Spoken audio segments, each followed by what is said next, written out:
But why, some say, the moon? Why choose this as our goal? And they may well ask, why climb the highest mountain? Why, 35 years ago, fly the Atlantic? Why does Rice play Texas? We choose to go to the moon. We choose to go to the moon in this decade and do the other things, not because they are easy, but because they are hard. Because that goal will serve to organize and measure the best of our energies and skills. Because that challenge is one that we're willing to accept, one we are unwilling to postpone, and one we intend to win, and the others too.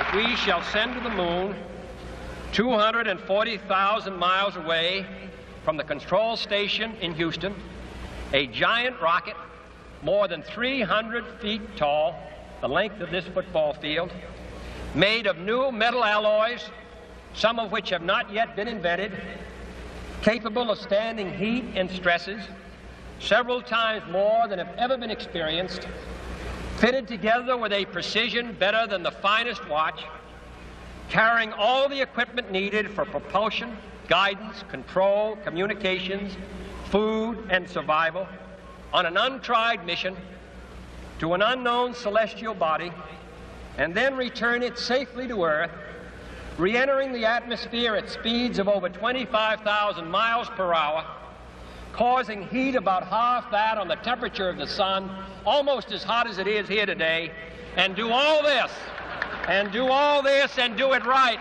and do it first before this decade is out, then we must be bold.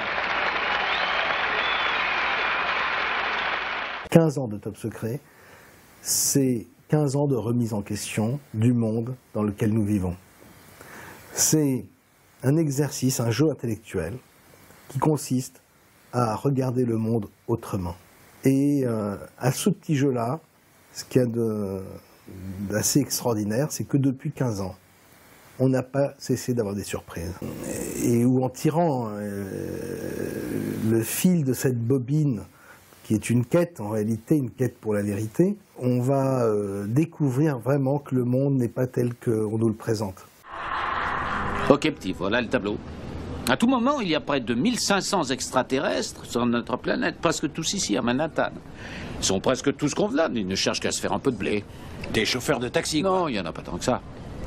Les humains, pour la plupart, ne se doutent de rien, sans envie ni besoin de savoir, ça leur va comme ça. Ils croient avoir de l'emprise sur les choses.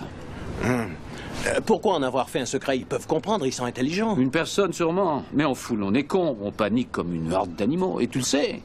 N'oublie pas qu'il y a 1500 ans, tout le monde était sûr que la Terre était le centre de l'univers. N'oublie pas qu'il y a 500 ans, tout le monde était sûr que la Terre était plate. Il y a moins de 20 minutes, tu étais sûr toi-même qu'on était seul sur cette planète.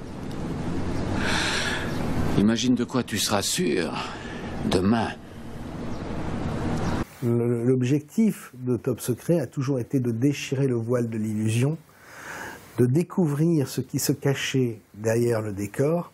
Et ce qui est étonnant, ce qui est assez amusant finalement, c'est qu'à chaque fois qu'on a réussi à ouvrir, à déchirer ce voile, on découvrait qu'on tombait devant un nouveau décor d'illusion.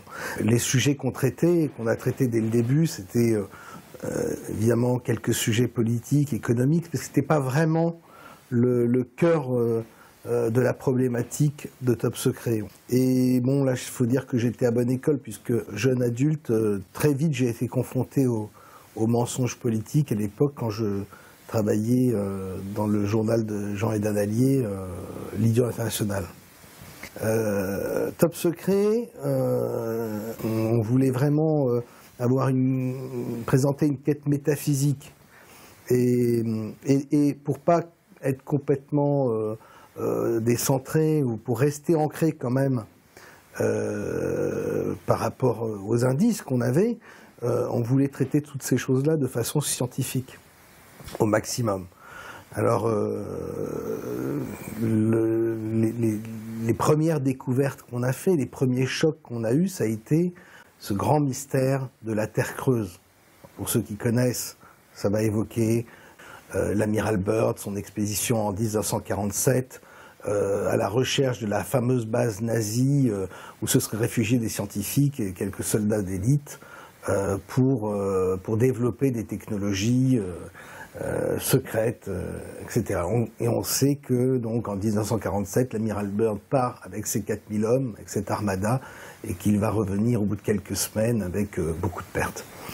Et les interviews de l'amiral Byrd disant qu'à l'avenir, les prochaines guerres verraient des engins révolutionnaires qui pourraient voler d'un pôle à l'autre. À l'époque, c'était pas évident d'aborder ce genre de sujet. Et c'était un sujet qui était très peu connu. I must say that Admiral Byrd, our guest tonight, is not only our greatest living explorer, but he's been an inspiration to countless Americans. Admiral Byrd, you've been to both the North Pole and the South Pole. Is there any unexplored land left on this earth that might appeal to adventurous young Americans? Yes, there is.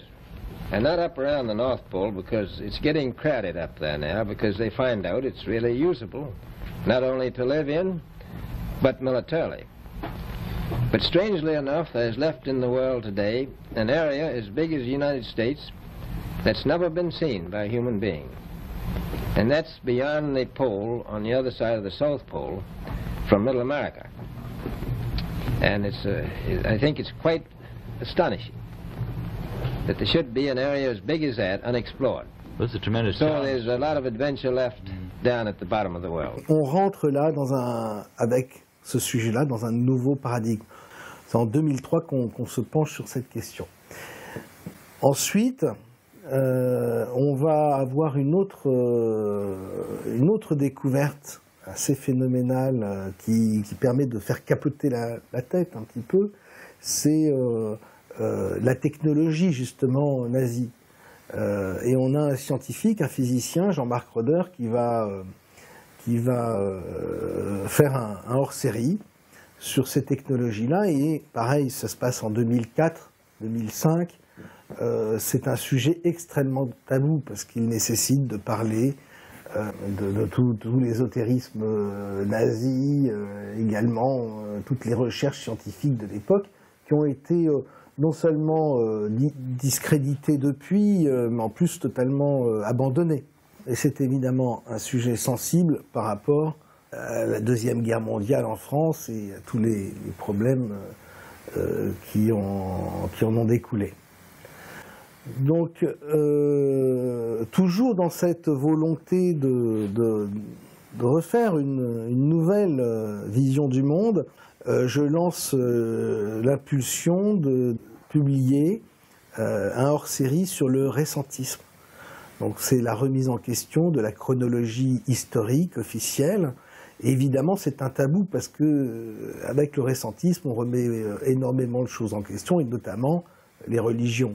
Du récentisme, on va aussi découvrir le problème du blackout, de la mise à zéro du monde, de l'humanité, des civilisations, un peu dans l'esprit de Matrix.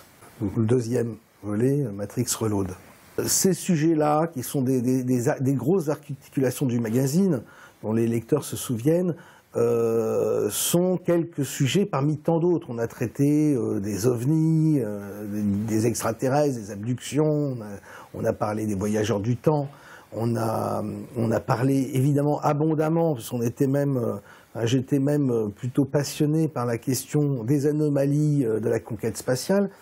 Mais tout ça nous a amené en fait à nous rendre compte que cette vérité qu'on cherchait, plus on avançait, plus elle reculait devant nous et plus elle devenait difficile à appréhender. Aujourd'hui, j'ai envie de parler de ce qui est pour moi le plus énorme mensonge des 50 dernières années, et pourtant on sait qu'en termes de mensonges, notre société bat tous les records. Ce mensonge, il touche à la conquête spatiale.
Toute la difficulté de cet exercice, qui est le mien depuis 15 ans, en fait, c'est Mark Twain qui le disait, il est beaucoup plus facile de tromper les gens que de leur faire admettre qu'ils ont été trompés.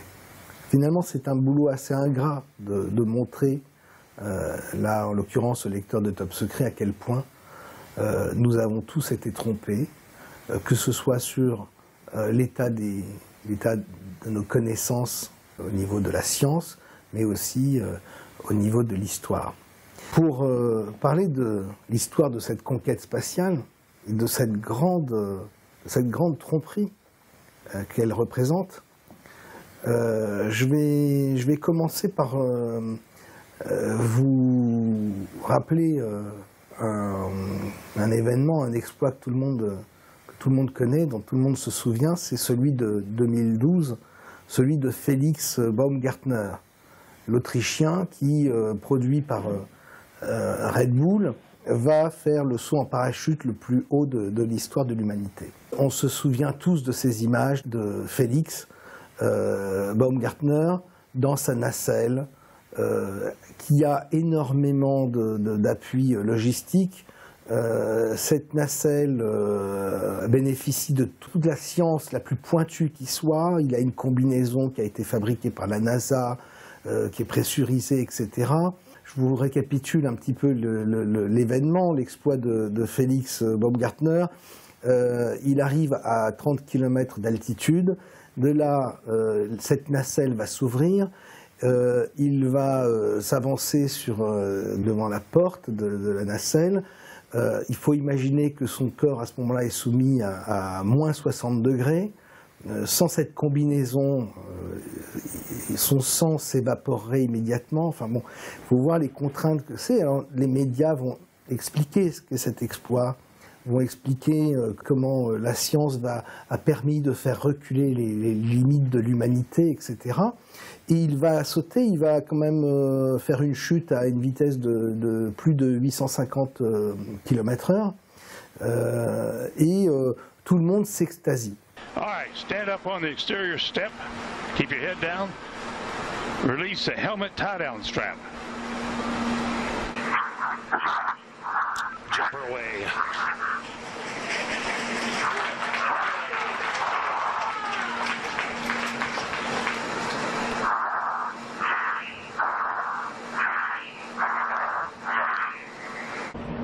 Ava Baumgartner. The wind's out of the north, 5 to 10. There's a closer shot from the helicopter. Felix, the wind's out of the north, 5 to 10. There you can see by the approaching shadow, he's just about there, and he's down on the earth, safely back. Et moi, en regardant toutes ces images, je me dis, mais il y a un petit problème quand même. Il y a un souci dans l'histoire de Baumgartner. C'est que, qu'est-ce qu'on fait de Yuri Gagarin, le premier homme de l'espace? Qu'est-ce qu'on fait de Yuri Gagarin, qui, lui, va faire la première rotation autour de la Terre, en un peu moins de 2 heures, va faire une chute avec sa nacelle, qui, à l'époque, c'est une boîte de conserve, c'est pas du tout la nacelle de Félix, hein, c'est pas la nacelle Red Bull. Il fait cette chute. Le bouclier de la nacelle se retrouve dans le mauvais côté, la nacelle prend feu, tout est incandescent, il est entouré de flammes, et en plein milieu de sa chute, il fait exploser les boulons de la fermeture de son module. Ça ne marche pas bien. Toujours dans cette chute-là, voici notre Yuri Gagarin en train d'ouvrir le sas à coups de botte. Il faut se représenter ça, il faut imaginer ça. Il a une combinaison qui n'est pas du tout celle de la NASA. Il arrive à s'extirper de ce module très étroit, et le voilà qui saute du module qui est en pleine chute, et qui ouvre lui-même son parachute, et qui va atterrir sur le sol soviétique, etc. J'étais très étonné qu'au moment de l'exploit de Félix Baumgartner, personne ne fasse référence à Gagarin, qui avait fait un exploit autrement plus complexe, beaucoup plus dangereux, périlleux, et qui lui-même était revenu de l'espace, premier homme de l'espace quand même, en parachute.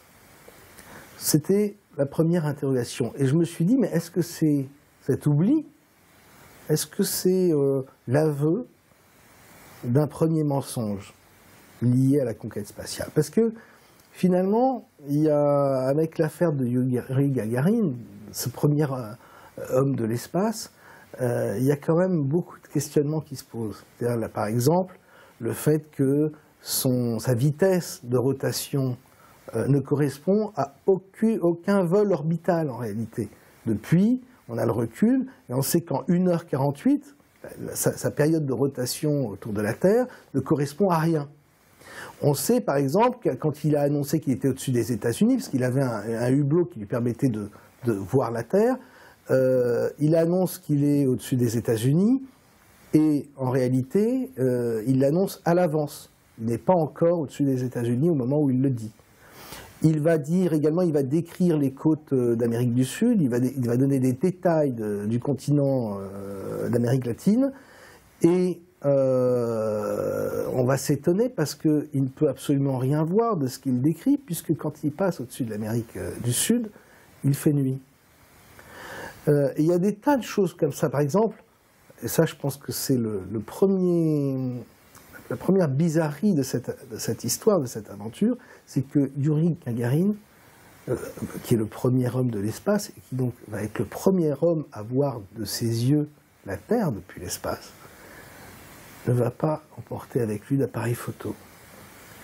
Et il ne prendra donc aucune photo, il n'existera aucune preuve de son exploit. Quoi qu'il en soit, quelle que soit l'hypothèse, soit celle des soviétiques qui ne veulent pas montrer ce qu'ils ont vu, ou l'exploit de Yuri Gagarin qui n'a pas existé, de toute façon, il y a mensonge. Toujours est-il qu'on est en pleine guerre froide, on est en 61.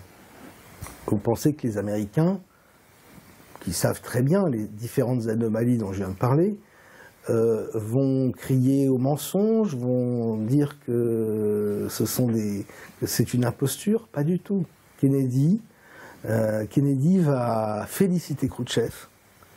Gagarin donc sera accueilli comme un héros soviétique, le grand héros soviétique qu'on connaît, et Kennedy va lancer la course à l'espace, la course à la conquête spatiale.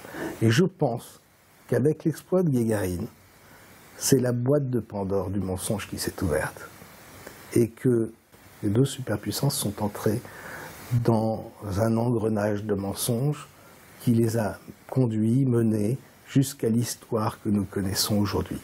Les documents qui sont à notre disposition nous permettent d'affirmer que cette lutte entre les deux blocs était en réalité un combat de catch arrangé à l'avance et scénarisé de bout en bout. Le mensonge de la conquête spatiale commence ici, en 1961.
il faut que je vous raconte un petit peu la genèse de la création de la NASA, la naissance de la NASA.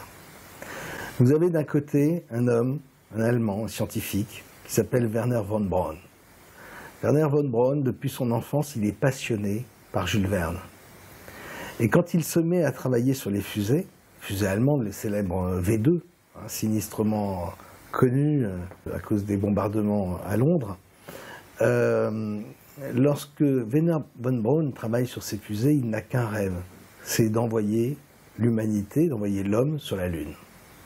Wernher von Braun va être récupéré dans le cadre de l'opération Paperclip par les Américains à la fin de la guerre, et il va permettre aux Américains de disposer de leur lanceur pour l'arme atomique.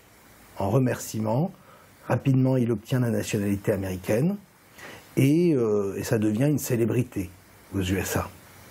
Et puis un jour, Wernher von Braun va rencontrer un autre homme avec lequel il va devenir ami. Cet autre homme, c'est Walt Disney. Il va lui parler de son rêve d'enfant qu'il n'a jamais abandonné. Et Walt Disney va être carrément emballé par son histoire.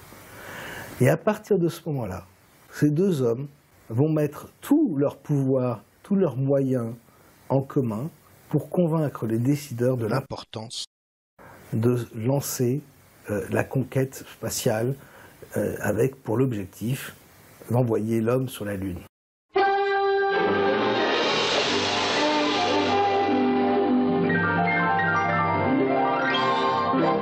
Walt Disney's Disneyland. When you wish upon a star, makes no difference who you are. On est dans les années 50. 3 films vont être produits par Disney avec Wernher von Braun, le Pentagone et l'aéronautique. Ces 3 films vont être L'homme et la Lune. The moon is sweeping past the ship at great speed, and in the brief span of about 3 hours. RM1, Station 1. We are now seeing the Earth disappear behind the moon's rim. This will be our last radio message until you see us on the other side. Le deuxième film, L'homme dans l'espace. Here to introduce you to this new series is Walt Disney. In our modern world, everywhere we look, we see the influence science has upon our daily lives. A flexible, airtight unit carrying sufficient oxygen. Featuring built-in all-purpose. Et le troisième film, Mars et au-delà. The Earth across the face of the Sun. The expedition is 700,000 miles above Mars, and the 45-day spiral in toward the planet is begun. Will he find the remains of a long-dead civilization? Or will the more conservative opinions of present-day science be borne out with the discovery of a cold and barren planet where only a low form of vegetable life struggles to survive? Ladies and gentlemen. Ces 3 films ont pour objectif de convaincre le peuple américain qu'il est essentiel et tout à fait passionnant et captivant de pouvoir envoyer l'homme dans l'espace. C'est une façon de légitimer, de justifier les coûts faramineux que va représenter ce programme. Ce travail d'influence va tellement bien fonctionner et porter ses fruits qu'en 1958 sera fondée la NASA, l'Agence spatiale américaine. Et tout ce travail aboutira au discours de Kennedy, tout de suite après l'exploit de Yuri Gagarin, le discours de Kennedy annonçant l'envoi d'un homme sur la Lune à la fin de la décennie des années 60. I therefore ask the Congress, above and beyond the increases I have earlier requested for space activities, to provide the funds which are needed to meet the following national goals. First, I believe that this nation should commit itself to achieving the goal, before this decade is out, of landing a man on the moon and returning him safely to the Earth. No single space project in this period will be more impressive to mankind or more important for the long-range exploration of space, and none will be so difficult or expensive to accomplish. We propose to accelerate the development of the appropriate lunar spacecraft. We propose to develop alternate liquid and solid fuel boosters, much larger than any now being developed, until certain which is superior. We propose additional funds for other engine development and for unmanned exploration, explorations which are particularly important for one purpose which this nation will never overlook, the survival of the man who first makes this daring flight. But in a very real sense, it will not be one man going to the moon. If we make this judgment affirmatively, it will be an entire nation. For all of us must work to put him there. À ce duo Von Braun-Disney, il faut ajouter 3 autres personnages. Il y a Robert Hanson Heinlein, qui est l'auteur de science-fiction américain, qui est l'auteur de Tom Corbett, qui a donné lieu à des séries radiophoniques et télévisées à l'époque. Il y a un auteur scientifique allemand, Heinz Harber, qui va être le conseiller scientifique des productions Disney, qui avait travaillé lui-même en Allemagne à populariser l'idée de la conquête spatiale pendant les années 30. Et enfin, il y a Willy Hurley, qui lui aussi est un auteur scientifique, qui travaille avec Disney, et qui donnera d'ailleurs le nom d'un cratère sur la face cachée de la Lune, le cratère Lay, très connu. Mais surtout, ce qu'il y a d'intéressant chez Willy Hurley, c'est que c'est un très bon ami d'un auteur de science-fiction américain qui s'appelle Arthur C. Clarke, l'auteur de 2001, l'Odyssée de l'espace, ce roman qui sera adapté pour le cinéma par Stanley Kubrick. Et là, on commence à se rendre compte qu'en fait, la genèse de la NASA, la genèse de la conquête spatiale, est quand même portée en grande partie par un homme, Werner von Braun, passionné de Jules Verne, et des artisans du rêve comme Disney, qui sont des hommes de divertissement, des hommes qui sont passés maîtres dans l'histoire, dans la narration fantastique. Je rappelle que dans les 3 films de Disney dont j'ai parlé tout à l'heure, il était question de bases lunaires, il était question de découverte de pyramides sur Mars. Or, toute la conquête spatiale nous a montré qu'effectivement, on pouvait supposer que sur la Lune ou sur Mars, il pouvait y avoir la présence de vestiges de civilisations passées. Tout ça est raconté dans les 3 premiers films de Disney, au point qu'on se demande si la conquête spatiale n'a pas suivi depuis l'origine jusqu'à maintenant un scénario qui a été écrit à cette époque, dans la fin des années 50. On retrouve évidemment les anomalies sur la Lune, sur Mars. On retrouve évidemment sur le site de Sidonia les fameuses présences de ces pyramides qui ont fait tellement de polémiques au cours de ces 30 dernières années. Pendant des décennies, les chercheurs de vérité ont toujours dénoncé les mensonges de la NASA. Notamment, ont toujours dénoncé les problématiques de ce qu'ils découvraient sur les images que la NASA présentait au public. Mais on a toujours pensé, moi le premier, parce que j'ai sauté à pieds joints dans cette combine, on a toujours pensé que ces mensonges touchaient aux anomalies liées à une civilisation passée qui aurait déjà conquis le système solaire, ou que ce mensonge était lié à la présence d'extraterrestres. Et ça, c'était par rapport aux lumières, aux anomalies, aux engins, aux ovnis que l'on pouvait entreapercevoir sur quelques documents vidéo appartenant à la NASA et que la NASA nous présentait.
J'ai été le premier à marcher dans cette combine. J'ai passé des heures entières à éplucher les sites de la NASA, à chercher le détail qui démontrerait la désinformation de la NASA, qui prouverait l'existence extraterrestre, etc., etc., ou d'anciennes civilisations.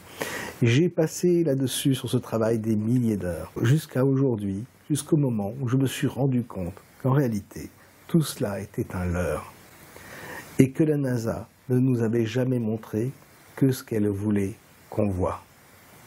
Et qu'en réalité, ces anomalies, ces différentes choses mystérieuses qui apparaissaient sur les documents étaient un moyen de nous empêcher, d'empêcher les chercheurs de découvrir une vérité bien plus terrible, dont l'origine remonte à Werner von Braun et Disney, qui est le fait que toute cette conquête spatiale repose sur un immense mensonge et est en réalité un vaste spectacle.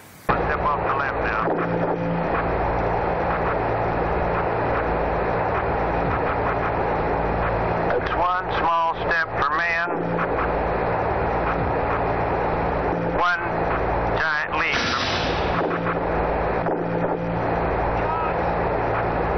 So, I guess you want to do it again. Okay.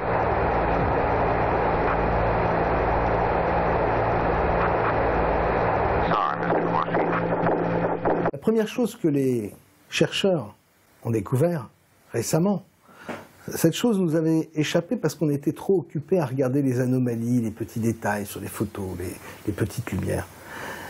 La chose qu'il faut bien que vous compreniez maintenant, c'est qu'en réalité, il n'existe aucune photo de la Terre vue de l'espace. Ce que je suis en train de vous dire, ça doit évidemment vous interpeller, vous devez me prendre pour un fou. Mais maintenant, je vais vous demander de regarder attentivement les photos de la Terre sur les sites de la NASA. D'abord, elles sont peu nombreuses. Vous allez voir qu'il y a très peu de photos de la Terre. Bizarre quand même, puisque depuis 30-40 ans, il y a des milliers de satellites qui tournent autour de la Terre. Or, ces satellites prennent aucune photo de la Terre dans sa version complète, mais des images fragmentées, des images mosaïques. Et si vous observez bien les photos de la Terre complètes, vous allez vous rendre compte qu'en réalité, il ne s'agit que de dessins. Et les représentations de la Terre ont évolué à mesure qu'évoluaient les technologies graphiques.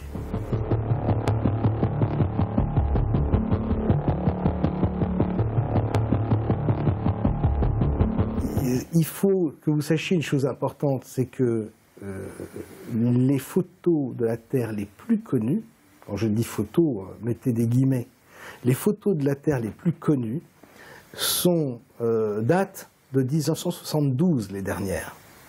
Les dernières photos de la Terre, qui sont dans les encyclopédies, dans les livres scolaires, etc., sont les photos qui ont été prises par les missions Apollo. Depuis, il n'y a plus une seule photo de la Terre. Si vous regardez ces photos, qui datent donc des années 70, vous allez vous rendre compte qu'il y a plein de problèmes autour de ces images. En réalité, ce sont bel et bien des dessins. Je vais vous donner un élément, un indice, un élément de preuve de cette supercherie. Vous allez taper dans Google la Terre en rotation sur 24 heures. Vous allez avoir quelques vidéos, il n'y en a pas tant que ça. Mais regardez les vidéos des années 80-90 de la Terre qui tourne sur elle-même. Il y a plusieurs versions qui proviennent de différentes méthodes. Mais ce qu'il y a de surprenant dans ces images, dans ces vidéos, dans ces images de la Terre qui tournent sur elles-mêmes, c'est que les nuages qui sont au-dessus du globe ne bougent pas. Alors, quand vous vous levez le matin chez vous, que vous levez les yeux au ciel, vous allez voir le soleil, vous allez voir un beau temps, et puis dans l'après-midi, dans le soir, il peut y avoir un grain, il peut y avoir de la pluie, etc. Ce n'est pas le cas dans ces vidéos de la Terre en rotation. Ensuite, la rareté des photos de la Terre est très suspecte. Comme je vous l'ai dit, il y a des milliers de satellites. Comment se fait-il qu'aucun de ces satellites ne photographie la Terre à toutes les secondes? C'est-à-dire que les photos de la Terre devraient être ce qu'il y a de plus fréquent, de plus visible sur Internet. Ça devrait être les photos les plus visitées, les plus vues. Or, c'est tout le contraire. Quand je vous parle de dessin pour les images de la Terre, ça va tellement loin qu'il y a même certaines photos, et une qui est très connue, une photo prise par Apollo de la Terre pleine, où on voit carrément les nuages de la Terre qui sont en fait faites en copier-coller, et vous avez des formes de nuages qui sont doublées, triplées, etc. On voit vraiment qu'il s'agit d'un montage. Maintenant, la question que j'ai envie de vous poser, moi, c'est comment expliquer qu'à une époque où tout le monde fait des selfies, des dizaines de milliers de selfies à longueur de journée, et que nous sommes tous dans un monde de l'image où nous prenons tous des photos sans arrêt, comment se fait-il qu'il n'y ait pas un satellite de préférence géostationnaire, c'est-à-dire situé à 36 000 km, qui permettent d'avoir le recul pour photographier la Terre pleine? Et comment se fait-il qu'il n'y ait pas un seul satellite qui dispose d'un appareil photo montrant la Terre comme une sorte de webcam que l'on pourrait regarder, visionner à longueur de journée sur Internet? Ça, c'est une question quand même qui me paraît extraordinairement problématique. Apparemment, là où je veux en venir, c'est qu'il y a un gros problème sur, la réalité de la conquête spatiale, évidemment, mais aussi sur la réalité du monde dans lequel nous vivons. Cette absence de photographie non discutable, cette absence de photographie de la Terre qui persiste depuis maintenant plus de 40 ans, pose vraiment un grave problème. Si vous regardez les photos de la Terre prises par Apollo sur les sites de la NASA, que vous les mettez sur votre logiciel Photoshop, vous allez voir que la plupart du temps, les terres ont été détourées et mises, posées, copiées-collées sur un fond noir. En augmentant la luminosité, en baissant le contraste, vous allez vous rendre compte du montage absolu de ces images. C'est tellement flagrant qu'à certains endroits, on a détouré la Terre au niveau des pôles, et qu'il manque d'ailleurs des parties de la Terre. Il y a énormément de problèmes. Si vous comparez les photos de la Terre, en photo je parle de dessin en réalité, prises par Apollo, et l'image que l'on a sur Google Earth de la Terre, qui est normalement, en termes de proportion, doit être extrêmement fidèle, vous allez voir qu'il y a des différences, que ce soit au niveau de la position des continents et même de la taille des continents. Bref, il y a un gros souci et on arrive difficilement à savoir en réalité à quoi ressemble le monde dans lequel nous vivons. Et ça commence vraiment à poser problème. Les chercheurs ont tellement commencé à poser des questions pertinentes autour de cette question que la NASA s'est sentie obligée d'envoyer une sonde en 2015 pour montrer enfin, depuis 1972, une première photo de la Terre vue de l'espace. Cette sonde qui est partie à 1,6 km, alors là, c'est millions de kilomètres. Là aussi, c'est la question, pourquoi envoyer une sonde à 1,6 million de kilomètres alors que n'importe quel satellite géostationnaire pourrait prendre un cliché de la Terre dans sa globalité. Mais voilà, c'est ce que la NASA a fait pour répondre, et on remarquera d'ailleurs que les réponses de la NASA depuis toujours ont toujours été bizarres, malvenues, enfin propres à la polémique, presque encourageant la polémique. Et vous allez voir que celle-là, elle ne sort pas de la tradition. Cette photo, parce qu'elle est unique, cette première photo de la Terre vue depuis 1,6 million de kilomètres, difficile de demander une précision extrême des détails à cette distance. Cette photo qui est unique ressemble, elle également, elle encore, à un dessin, mais il y a quelque chose de beaucoup plus troublant dans cette photo. C'est que si vous la mettez sur votre logiciel Photoshop ou sur un logiciel de graphisme et que vous retournez cette image à 180 degrés, vous allez vous rendre compte qu'il y a glisser dans les nuages, sur la droite de l'image, un mot subliminal. Et ce mot, écrit avec des lettres de nuages, c'est le mot sexe. Regardez bien ce qu'on est en train de montrer sur l'image. Vous voyez mis en évidence le mot sexe. Ça rappelle, curieusement, l'image subliminale du mot sexe que l'on voit également dans le dessin animé du roi lion lorsqu'il souffle la fumée. C'est un petit clin d'œil à Disney. Mais vous verrez que des clins d'œil à Disney, il y en a beaucoup dans l'histoire de la conquête spatiale.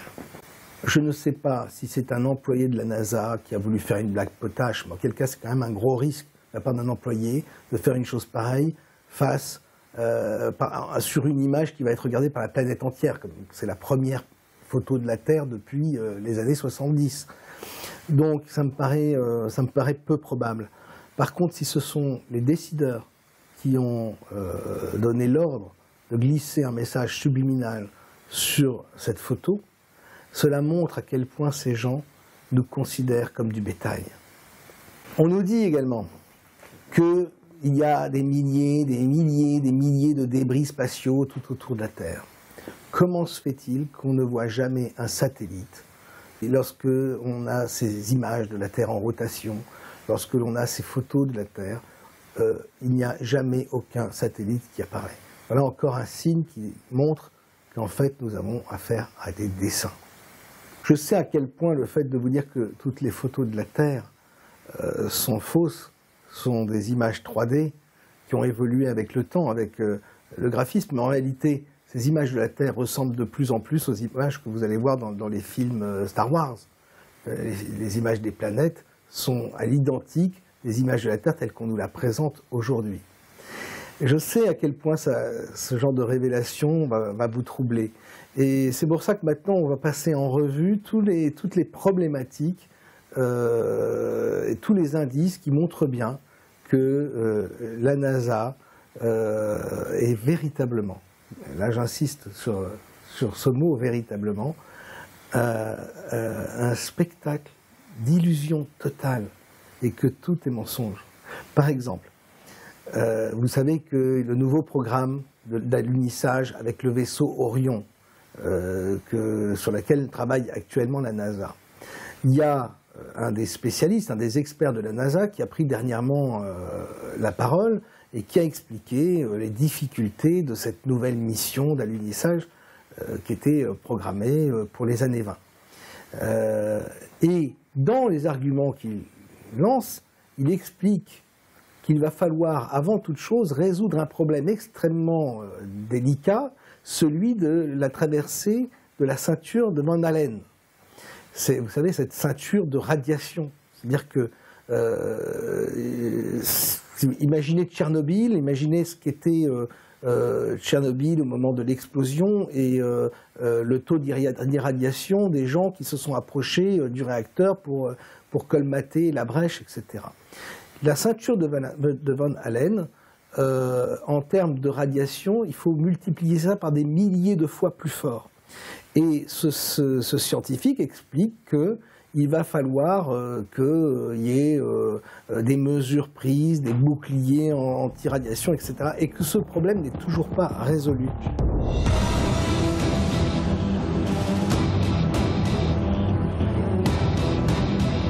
My name is Kelly Smith, and I work on navigation and guidance for Orion. Orion is NASA's next-generation spacecraft. Built with versatility in mind, it can take astronauts deeper into space than we've ever gone before, to an asteroid or even onto Mars. For these missions, Orion has to be one tough spacecraft, withstanding high speeds, searing temperatures, and extreme radiation. As we get further away from Earth, we'll pass through the Van Allen belts, an area of dangerous radiation.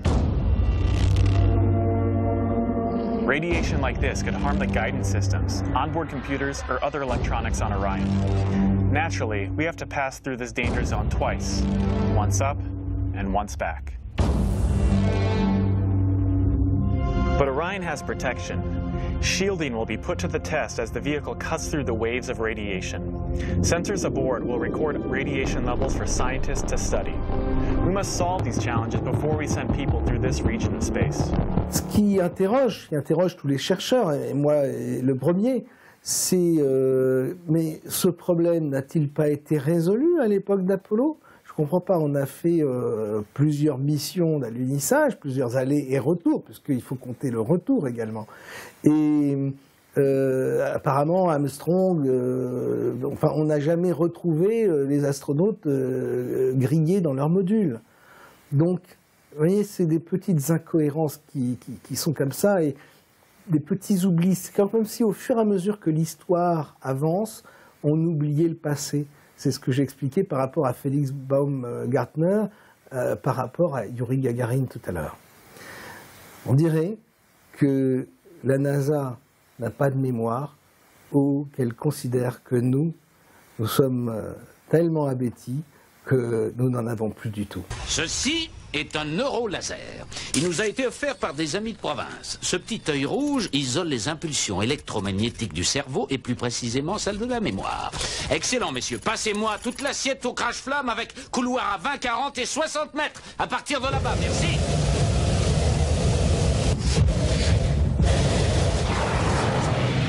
Parfait, merci. Mais qu'est-ce que c'est que ces conneries? Excellente question. Et vous y trouverez la réponse en regardant ici. Et qui êtes-vous, en réalité? En réalité, rien de plus qu'un fragment de votre imagination. Ces humains adorent les bobards. Non, franchement, les mecs, vous avez de la chance d'avoir survécu à une explosion pareille. Quelle explosion? La poche de gaz souterraine, Einstein. Va falloir faire beaucoup plus attention avant de décharger vos armes à feu. C'est l'évidence. Toi, surtout. Et fais-toi faire un check-up complet en haut de la colline avant de reprendre le volant. Alors vous allez me dire, oui mais Rock, ça va pas bien. Bon, c'est vrai que les photos de la Terre sont rares, c'est vrai que ça ressemble beaucoup à des dessins, c'est vrai qu'il y a ce problème de mots subliminal, sexe sur la planète Terre, qui fait penser à du Disney. Mais il y a quand même l'ISS, la Station Spatiale Internationale, c'est pas rien. C'est-à-dire c'est en permanence la présence d'êtres humains dans une station qui tourne autour de la Terre. Et puis c'est international, c'est-à-dire que là ça touche énormément de monde. Bien, figurez-vous que les chercheurs ont évidemment étudié cette question, et alors ils se sont posés les bonnes questions, et ils sont arrivés à des conclusions absolument effarantes, et des découvertes absolument effarantes. Alors, première problématique qui me paraît, moi, vraiment importante au niveau de l'ISS, c'est le fonctionnement. L'ISS est dans l'espace depuis 15 ans. On sait que son obsolescence prévue était de 15 ans, et qu'au bout de 15 ans, il fallait changer les modules. Personne ne pense à changer les modules, on pense juste à abandonner l'ISS. On a prolongé l'expérience de l'ISS jusque dans les années 20. Toujours est-il que donc ces modules sont quand même fatigués. Or, quelle comparaison on peut faire par rapport à l'ISS au plus proche de ce qu'on voit sur la Terre?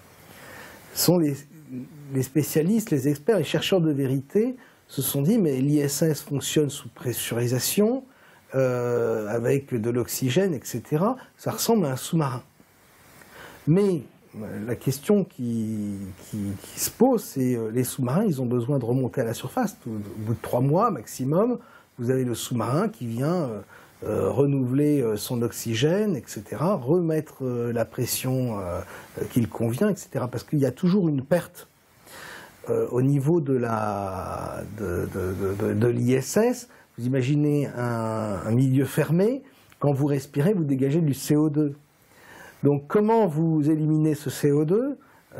Alors évidemment il y a des filtres, il y a des moyens d'évacuer, mais à chaque fois que vous évacuez ces gaz, comment ensuite vous remettez l'oxygène ? Respecter le bon dosage, parce que la moindre erreur de dosage, c'est la mort assurée pour les membres de l'équipage. Et à chaque fois que vous évacuez ces gaz, vous perdez en pression. Comment se fait-il que ce sous-marin, qui est l'ISS, continue de fonctionner au bout de 15 ans sans avoir eu besoin de, entre guillemets, refaire surface? Ça, c'est la grosse question que se posent des ingénieurs militaires. Ils ne comprennent pas, ils se disent, mais si les Américains avaient une telle technologie, ils l'utiliseraient pour leurs propres sous-marins. Parce que ça serait un atout majeur, les sous-marins n'auraient même plus besoin de remonter à la surface. Vous voyez, ce sont des problèmes techniques qui sont vraiment problématiques. Par exemple, toute structure, tout vaisseau a des joints, notamment ces modules qui sont joints entre eux. Or, les joints, c'est extrêmement fragile. La moindre fuite au niveau de l'ISS, une fuite d'1 millimètre, peut poser des problèmes mortels. Apparemment, rien n'a été prévu pour changer les joints de ces modules. Comment se fait-il qu'il n'y ait pas eu d'usure sur les joints? Ça, c'est une question que se posent les experts, les chercheurs de vérité. L'autre question fondamentale, c'est l'absence. Si vous regardez les vidéos des visites des membres de l'ISS, vous allez voir qu'il n'y a pas de sas entre les différents modules, le module russe, le module européen, etc. Il n'y a pas de sas. On nous dit qu'il y a des milliers et des milliers de débris qui tournent autour de la Terre, qui viennent percuter la Terre, etc. Imaginez-vous qu'il y ait un débris d'un centimètre qui heurte l'ISS et qui perfore la paroi. S'il n'y a aucun sas de sécurité, comme dans un sous-marin c'est le cas, aucun sas de sécurité, c'est alors toute la station qui va être détruite et tous les membres qui n'ont aucune chance de s'en sortir. Ce sont des questions, des anomalies qui posent de sérieux problèmes quant à la réalité de l'existence de l'ISS et le fait qu'elle soit habitée. Parce que on voit un engin qui s'appelle l'ISS qui tourne autour de la Terre, on l'aperçoit, on le voit à l'œil nu avec des télescopes, des caméras, etc. On peut le filmer. Mais ça ne veut pas dire que ce truc qui tourne autour de la Terre soit réellement habité. La question que se posent aussi les chercheurs de vérité, en voyant les membres de l'équipage, c'est de constater qu'il y a effectivement pas de sas de sécurité, qu'il y a une obsolescence des modules, et pourtant, ces membres d'équipage, vous les voyez toujours à faire les clowns, toujours avec le sourire. Ce sont des gens qui, quand même, à chaque seconde de leur présence dans la navette spatiale, enfin dans l'ISS, à chaque seconde, risquent de mourir. C'est-à-dire le moindre débris qui vient toucher l'ISS, c'est la mort assurée, pour les raisons que je vous ai expliquées tout à l'heure. Eh bien, vous avez pourtant ces gens-là qui galopent, qui font des cabrioles, tout ça en t-shirt, en polo et en bermuda.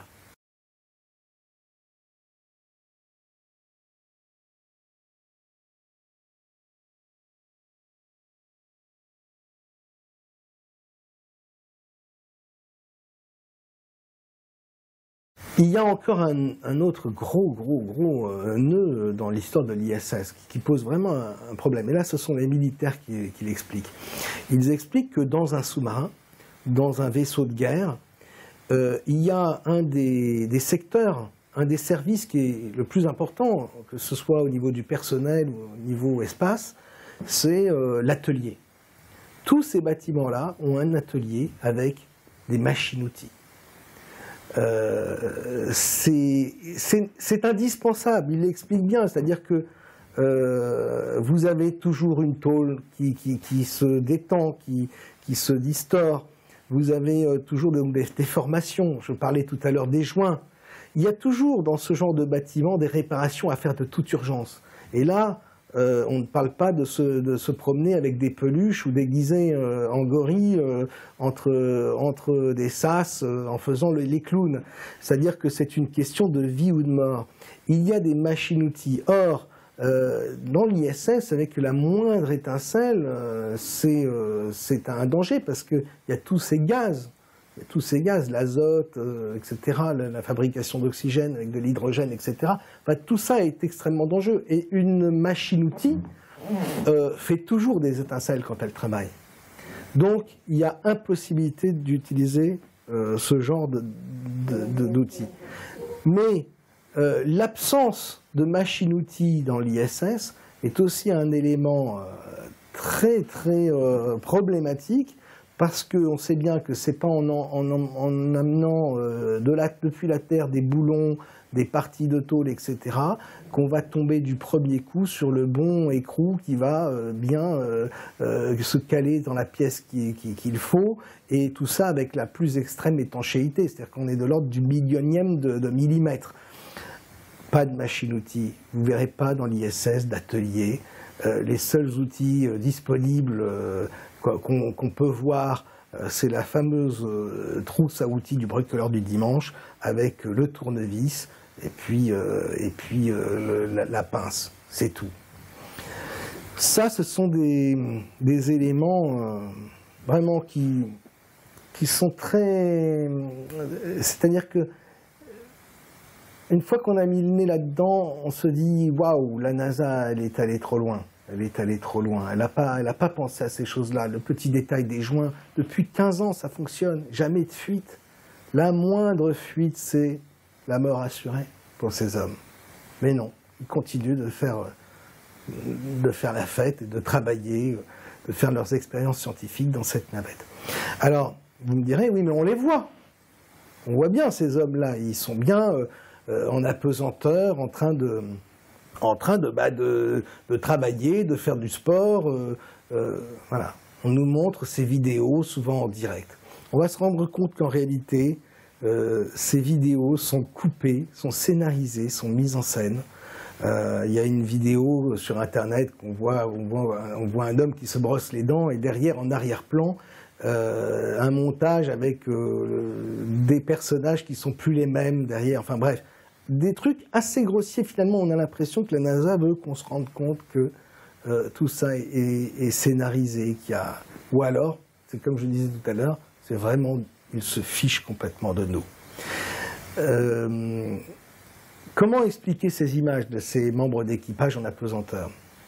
Alors, il y a deux façons de le faire. Vous avez les avions 0G. C'est-à-dire que ces avions permettent de simuler une apesanteur. Donc on peut très bien, avec un habile montage, en fait, filmer dans un décor d'ISS des membres d'équipage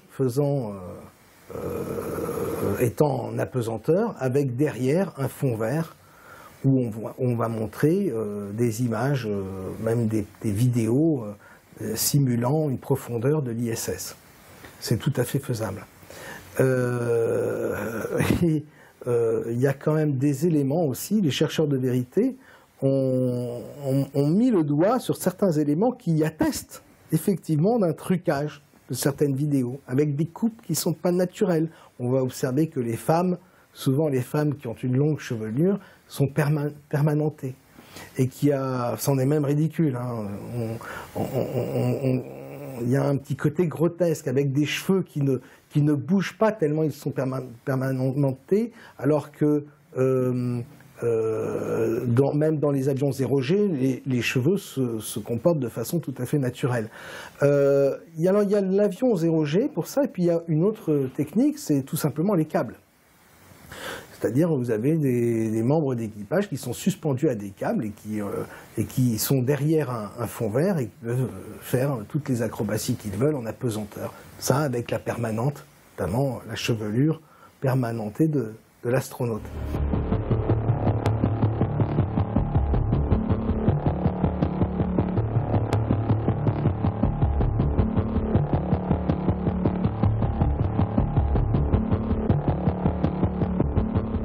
Beaucoup de chercheurs de vérité qui ont montré comme ça des anomalies sur des vidéos de l'ISS, des anciennes vidéos notamment. On voit il y a un moment où vous avez une fuite d'eau en arrière-plan et vous avez une goutte d'eau qui tombe derrière les astronautes, et la goutte d'eau, elle est soumise à la pesanteur.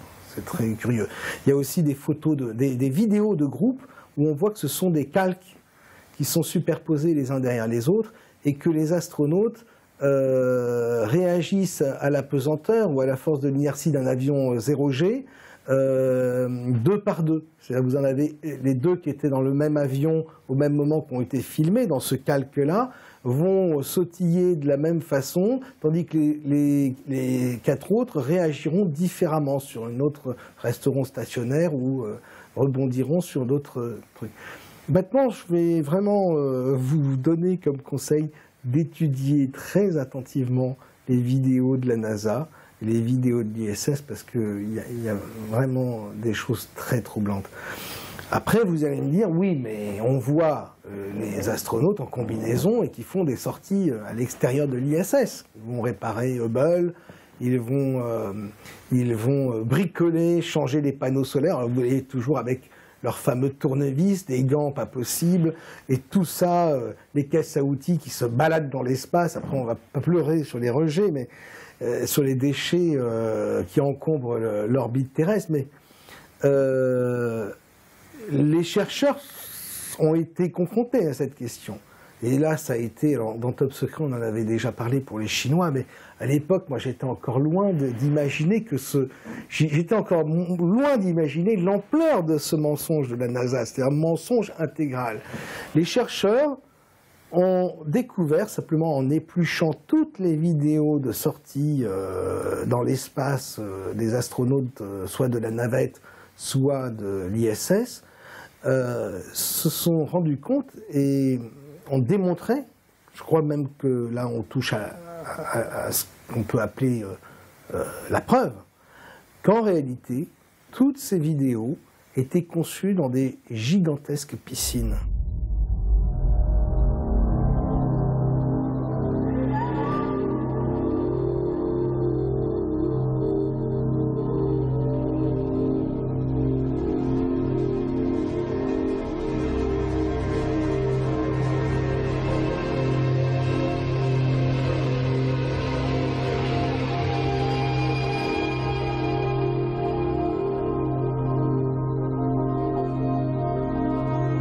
Et alors, il y a toutes sortes d'anomalies, des reflets de projecteurs qui ne devraient pas être là. Vous avez évidemment les fameuses bulles d'air qui, de temps en temps, remontent des combinaisons ou des sas. Et ces bulles d'air, il peut y en avoir vraiment beaucoup. Et on voit, elles se comportent comme des bulles d'air au fond d'une piscine. Tout ça serait fait derrière un fond vert également, et avec un faux décor de la Terre.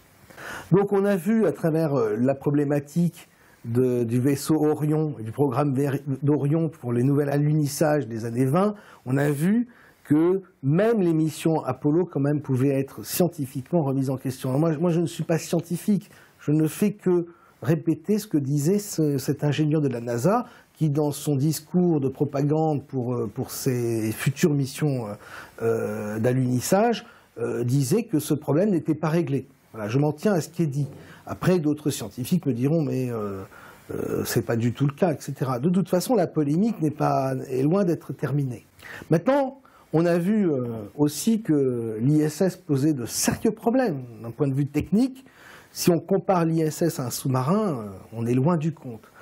Je vais revenir aux missions Apollo, parce que mettre en doute les missions Apollo complètement gratuitement, c'est juste en se basant sur Van Allen, c'est un peu léger. Il y a deux autres éléments qui sont aussi très lourds dans un autre registre. C'est le fait que les images originales des missions Apollo aient disparu. On n'en est plus que des copies. Ça pose quand même souci. On va revenir à nos artisans du spectacle, à ces auteurs de science-fiction, etc., puisqu'il est supposé que ce soit en réalité Stanley Kubrick, l'ami de Willy Ley, qui aurait tourné les missions lunaires. Donc un des autres soucis en rapport avec Apollo, et qui n'est pas des moindres, c'est les pierres lunaires qui ont été rapportées de ces missions. Vous vous souvenez que John Glenn avait fait le tour du monde et avait distribué à différents pays, notamment à la reine d'Angleterre, un bloc de lune. Bon, c'était en tant qu'ambassadeur un cadeau qu'il faisait à la reine d'Angleterre. La reine d'Angleterre a offert ce bloc de lune à la Hollande, je crois, et aux Pays-Bas ou au Danemark, je ne me souviens plus, peu importe. Toujours est-il que ce bloc de pierre a été finalement, au bout de quelques années, quelques décennies, analysé. Et on a remarqué que ce n'était pas du tout de la pierre lunaire, que c'était tout simplement du bois fossilisé. Et le problème, c'est que d'autres blocs lunaires ont été analysés et qu'eux aussi ont montré qu'ils avaient les mêmes structures que de la pierre terrestre, notamment de roches qu'on peut retrouver en Antarctique. Tout ça fait que les éléments de preuve de l'existence des missions Apollo sont de plus en plus tenus, quoi. Ce sont de plus en plus légers, et le doute est plus que permis. Bon, ça me gêne de dire ça parce que, je vous dis, moi j'ai bouffé, entre guillemets, j'ai travaillé sur toutes ces questions-là, j'ai cherché pendant des années des anomalies, mais à un moment, lorsqu'on est confronté à ce genre de problème, il faut savoir reprendre son sac de chercheur et repartir de zéro pour essayer de voir où se trouve la vérité, finalement. Ce qu'on peut en conclure des différents éléments que je viens de souligner là, c'est que tous les éléments de preuve de l'existence des missions Apollo tombent les uns après les autres. Et que on peut de plus en plus penser et avoir confirmation que ces programmes, cette conquête spatiale est un véritable spectacle d'illusion digne d'Hollywood, et même avec un budget bien supérieur à celui de Hollywood. Car à un moment, il faudra aussi se poser la question de savoir où va l'argent. We are T-minus 18 seconds from liftoff. We're T-minus 15 seconds. Would you and your men please follow me? Jerry, what the hell is this? This is an emergency. Please follow me, now! T-minus 10 seconds. 9, 8. We have ignition. 6, 5. We have outboard engines. 3. We have inboard engines. 1, 0. We have a launch commit. We have a liftoff at 35 minutes after the hour. Every split second of this historic flight, every intimate detail, every heartbeat was monitored by Mission Control in Houston. This is Capricorn 1. We have landed. As millions all over the world watched and listened, the President of the United States spoke to the astronauts across the vastness of space. To the men of Capricorn 1, I bring you greetings from your fellow Americans. There's only one small catch. It never happened. It's all a lie, a fantastic $30 billion hoax. Il y a aussi un autre problème. Je vous ai parlé tout à l'heure de la Terre, mais on pourrait maintenant énumérer les autres planètes, les photos des autres planètes. La plupart des photos des planètes montrent toujours la même face. C'est comme si les gens de la NASA ne voulaient pas se tracasser à montrer les planètes sous tous leurs angles possibles et imaginables. La plupart des photos de Mercure, de Pluton, etc., de Jupiter, montrent toujours la zone, notamment Jupiter, avec le fameux œil du cyclone. L'angle est toujours le même. Donc il y a une espèce d'économie d'effort pour nous convaincre qui est de plus en plus insupportable au final. Surtout, pour en revenir à l'image subliminale dont je vous ai parlé tout à l'heure, sur l'unique photo, la première photo depuis 1972, ce phénomène d'image subliminale, ce petit clin d'œil, cette petite blague potache, on la retrouve sur pas mal de clichés des planètes. Par exemple, vous allez voir sur la planète Pluton, le personnage de Pluto. Clin d'œil encore à Disney. Vous allez voir sur la Lune 3 cratères qui ressemblent, mais étrangement, à la silhouette du personnage de Mickey. Et sur Mars, vous trouverez des smileys en forme des cratères en forme de smiley. Vous trouverez des cœurs, etc. Plein de petites choses comme ça amusantes. On dirait que les dessinateurs ont voulu non seulement s'amuser, mais se payer notre tête. ou signer leurs dessins, comme le ferait n'importe quel artiste. Maintenant, il faut savoir si on peut continuer de supporter toute cette mascarade, et s'il est supportable d'envisager que la NASA continue à se moquer de nous encore longtemps. On a passé pas mal de choses en revue. En post-synchro, vous avez pu avoir les images et même des extraits de vidéos qui vous permettent de vérifier ce que je vous raconte. Mais vous allez me dire encore, mais tous ces satellites dans l'espace, ils existent, on les voit. Alors déjà, il y a 2500 satellites environ qui sont actifs, qui tournent autour de la Terre. Il y en a beaucoup plus qui ne fonctionnent plus, qui sont en cours de descente, mais il y en a 2500 qui fonctionnent. On voit depuis le sol, à l'œil nu, dans les meilleurs cas, 2 à 3 satellites par heure dans une nuit. Ça fait pas beaucoup sur 2500 satellites. Mais ce qu'il y a de particulièrement surprenant et amusant, c'est quand je vais vous dire que vous n'avez jamais vu de photos de satellites dans l'espace en action. C'est-à-dire qu'à chaque fois qu'on va vous montrer un satellite, ce sera un dessin 3D. Ce sera encore du graphisme, et toujours du graphisme. Il y a comme une malédiction qui frappe la NASA. On dirait qu'ils sont incapables de nous servir une véritable photo d'un engin volant dans l'espace. Si on veut pousser le bouchon encore plus loin et aller à fond dans le doute, on peut maintenant parler notamment de Mars et des images que nous renvoie Curiosity ou Opportunity. Les 2 sondes qui devaient marcher 3 mois et qui, 15 ans plus tard, sont encore en service. Si en faisant quelques recherches sur Internet, vous allez découvrir l'île de Devon, je crois que c'est comme ça qu'elle s'appelle, qui est une île du Canada, pas loin du pôle, où s'est implantée la NASA. Et sur cette île qui ressemble extraordinairement, extrêmement à la surface de la planète Mars, vous avez des rovers qui tournent 24 heures sur 24 avec des caméras. Alors la question qui se pose, c'est est-ce que les photos que nous envoie Curiosity et Opportunity, et toutes les sondes martiennes qui sont supposément en train de rouler sur le sol martien, est-ce que ces photos ne proviennent pas en réalité de cette île qu'occupe la NASA depuis quelques années? Il y a une chose très troublante sur ces photos. Nous, on a cherché pendant des années les anomalies. C'est qu'on voyait bien qu'il y avait des formes qui ressemblaient à des formes de structures, des formes qui avaient été façonnées, des formes géométriques, etc. Et alors, c'était comme... il y avait toute une excitation autour de ces anomalies. Moi, j'étais pas convaincu pour cette histoire d'île. Je pensais que de toute façon, il était normal que la NASA s'entraîne et teste des rovers. Mais une des dernières photos de Mars qui nous a été proposée par la NASA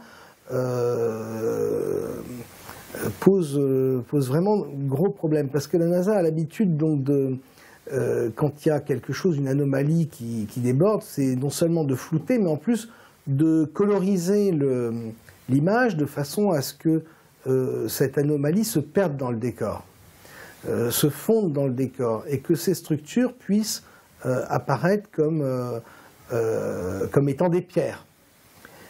Et là, une des dernières photos montrait une pierre ayant la forme vraiment d'une sorte de cochon d'Inde. Le cochon d'Inde, d'animal, avec 4 pattes, un museau, une queue, des oreilles. Bref, vous aviez une pierre ressemblant à un drôle d'animal martien qui a soulevé donc aussitôt l'enthousiasme, en tout cas la curiosité des chercheurs de vérité, qui pensaient que voilà, la NASA avait caché une forme de vie sur la planète Mars. Mais en poussant un peu plus loin les investigations, on s'est rendu compte que sur l'île de Devon, il y avait proliféré une espèce dépourvue de prédateurs Et cette espèce animale, c'est, alors je ne me souviens plus du nom, là aussi vous pourrez, vous l'aurez sur l'image, cet animal ressemble comme deux gouttes d'eau à la fameuse anomalie martienne, la fameuse pierre qui ressemble à un animal. Et ça, je dois dire que ça m'a quand même interpellé, ça m'a interpellé sur mes années de recherche, ça m'a posé vraiment question, et je me suis dit que finalement, au point où en était le mensonge, au point où en était la supercherie et l'imposture, pourquoi pas aller jusqu'à nous montrer finalement un sol martien, en colorisant un ciel bleu, en le rougissant un petit peu, qui serait en fait tout simplement un ciel d'une île du Canada. Que cherche la NASA avec toutes ces anomalies maladroites, ces sites web montrant l'île Devon, et qui ne peuvent que mettre le doute dans les esprits? Les choses sont tellement visibles aujourd'hui qu'on se demande comment la NASA va pouvoir tenir le mensonge plus longtemps. Et c'est dans ce contexte-là qu'est apparue soudain une nouvelle théorie. Enfin, quand je dis nouvelle théorie, je veux parler plutôt d'une théorie si ancienne que de prime abord on a du mal à même enquêter dessus. C'est la fameuse théorie de la Terre plate. Cette théorie a été relayée par 3 groupes. Je pense, et on peut le soupçonner, que dans un premier temps, ce sont les services secrets eux-mêmes qui ont défendu cette thèse et qui ont relayé cette thèse de la théorie de la Terre plate. Derrière, c'est emboîté sur le pas des services des groupes religieux, intégristes religieux qui, évidemment, voyaient là l'opportunité de montrer la véracité de la Bible et de la parole de Dieu. Et derrière, le 3e groupe, ce sont les chercheurs de vérité qui, sincèrement et naïvement, ont été convaincus, surtout par les aspects scientifiques qui étaient avancés dans l'argumentation de cette théorie de la Terre plate. Théorie de la Terre plate qui, cependant, présente des choses et des faits tout à fait troublants, notamment dans l'ordre des vols commerciaux, dans le domaine des vols commerciaux et dans le domaine des transports maritimes. Maintenant, je vais vous demander d'observer sur des sites comme Flight Radar 24, d'observer les avions commerciaux dans l'hémisphère sud. Et vous vous rendrez compte que pour voyager d'un point à l'autre dans l'hémisphère sud, c'est-à-dire par exemple d'Amérique du Sud, de la pointe de l'Amérique du Sud à la pointe de l'Afrique, ou de la pointe de l'Afrique à l'Australie, vous allez vous rendre compte que tous les avions remontent par le nord. Et ça, c'est pas du tout logique. C'est-à-dire qu'il y a vraiment un problème, il y a vraiment quelque chose qu'on nous cache de la structure de la Terre. Cela ne veut pas dire que la Terre n'est pas ronde, cela ne veut pas dire que la Terre est plate, et vice-versa. Dire à quoi ressemble la Terre aujourd'hui, ça me paraît impossible. Simplement, ce qui est tout à fait possible de dire après tout ce que je viens d'énumérer comme problème par rapport à la conquête spatiale, c'est qu'il y a vraiment un mystère autour de notre planète, autour du monde dans lequel nous vivons, et qu'il y a quelque chose qu'on ne veut pas nous montrer. Vous avez l'exemple de cette femme qui vole de Bali à Los Angeles, qui est enceinte et qui va accoucher dans l'avion. L'accouchement se passe mal, l'avion doit atterrir de toute urgence, et le premier aéroport, donc ce que je vous raconte, c'est un fait divers authentique. Le premier aéroport où l'avion va se poser se trouve en Alaska. Et curieusement, l'Alaska, effectivement, c'est une ligne droite sur le trajet Los Angeles-Bali, dans la carte de la Terre plate. Cette carte de la Terre plate, on peut la découvrir et en prendre connaissance simplement en regardant aujourd'hui sur Internet le logo de l'ONU.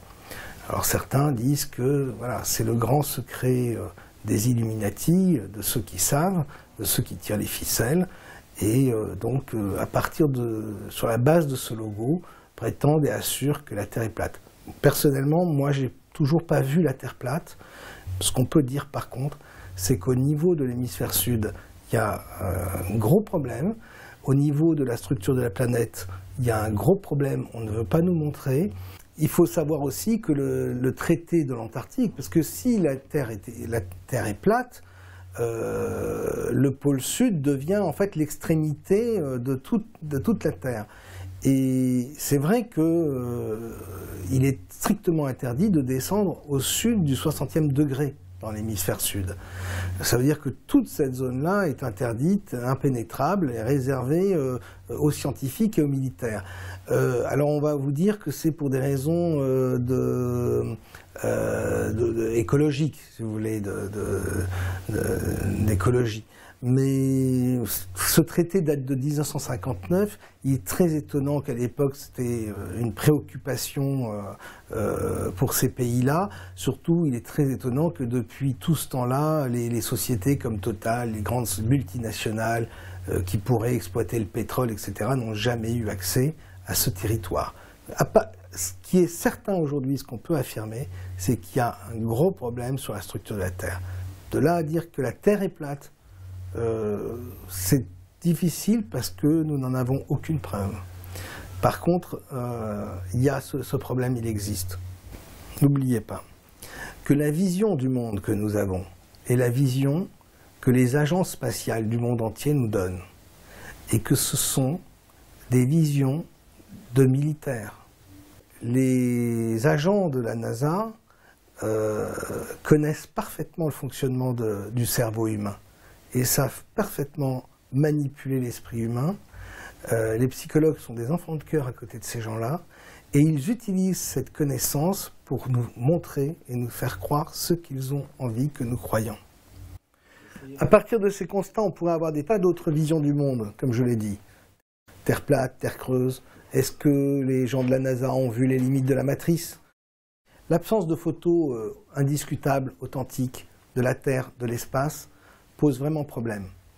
On peut supposer que la NASA détient des photos qu'ils ne veulent pas nous montrer. Ont-ils découvert que la Terre était plate? Parce que l'importance de ces missions dans les années 50, c'était que jusque dans les années 50, on n'avait aucune photo de la Terre.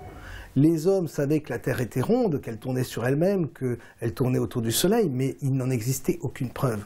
Et avec les progrès technologiques, il fallait donner aux êtres humains une représentation crédible de la Terre.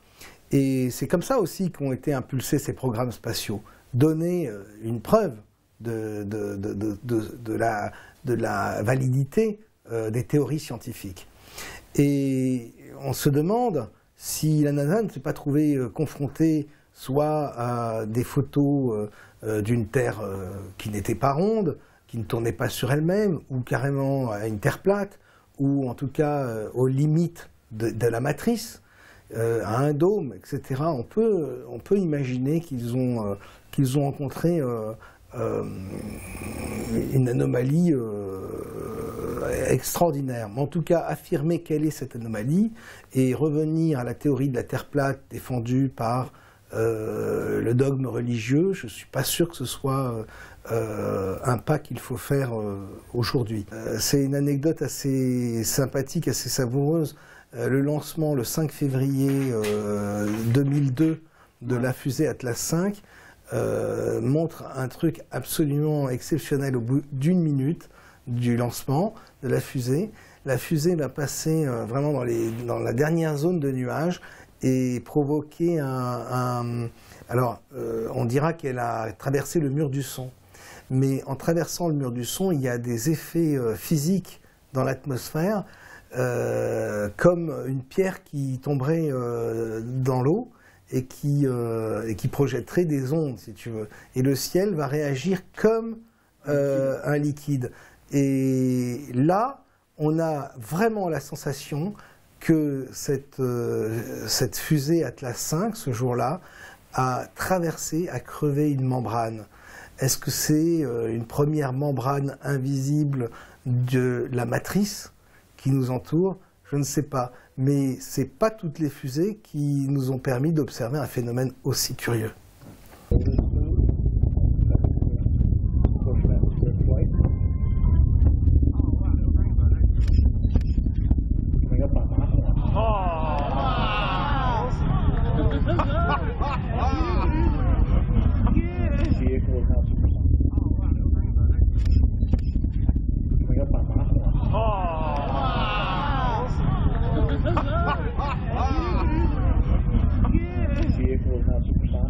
Toujours est-il que des représentations de la Terre, on peut en proposer plusieurs. J'ai envie d'en proposer une, moi, qui pourrait réconcilier les tenants de la Terre sphérique et les tenants de la Terre plate.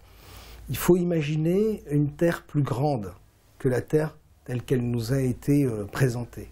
Imaginez que la Terre fasse 3 fois sa circonférence et qu'en réalité, le pôle sud soit juste l'équateur, que tous les continents que l'on connaît, tous les continents connus officiellement, soient disposés dans l'hémisphère nord.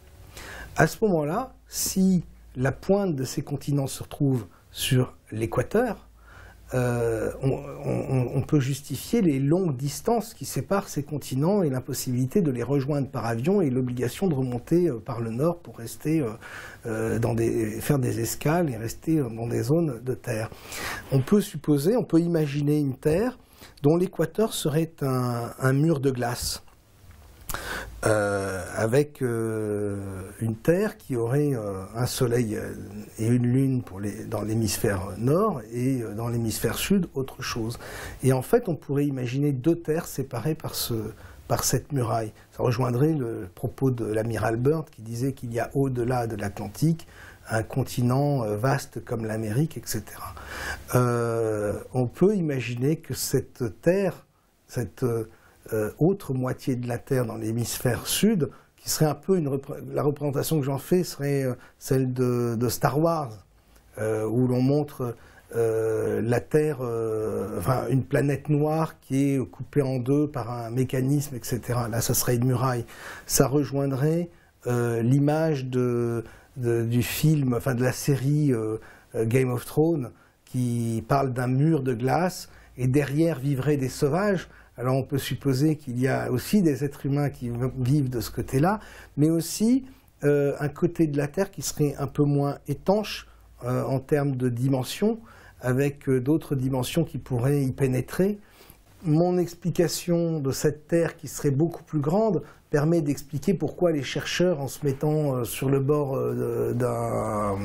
d'un lac et regardant l'autre côté du lac, n'arrivent pas à trouver ni à voir la courbure. Ça expliquerait aussi pourquoi depuis 30 km d'altitude, on ne voit pas de courbure. Si la Terre est beaucoup plus grande qu'on nous la présente, effectivement, ça se justifie. Il y a également une chose qui est certaine, c'est que la carte Mercator, les cartes de la Terre, sont complètement fausses également. On peut supposer que cette image de la Terre que les militaires nous donnent est une image tronquée et qu'en réalité, sur Terre, il existe d'autres terres, d'autres continents que certaines personnes se sont réservés pour eux-mêmes. On serait confiné dans une sorte de réserve, dans un zoo, et alors qu'au niveau de cet équateur, derrière cette muraille de glace, chère à Game of Thrones, il y aurait d'autres continents, une autre terre complètement vierge, dans laquelle ils pourraient régner en maître, récupérer toute la matière, toutes les ressources qu'ils veulent. Évidemment, tout ça reste une hypothèse. Mais ce que j'ai envie de dire, bien que je sache que les bouddhistes attendent pour les 1000 prochaines années l'âge d'or qui devrait bientôt arriver, moi j'ai plutôt envie de dire que peut-être l'hiver approche.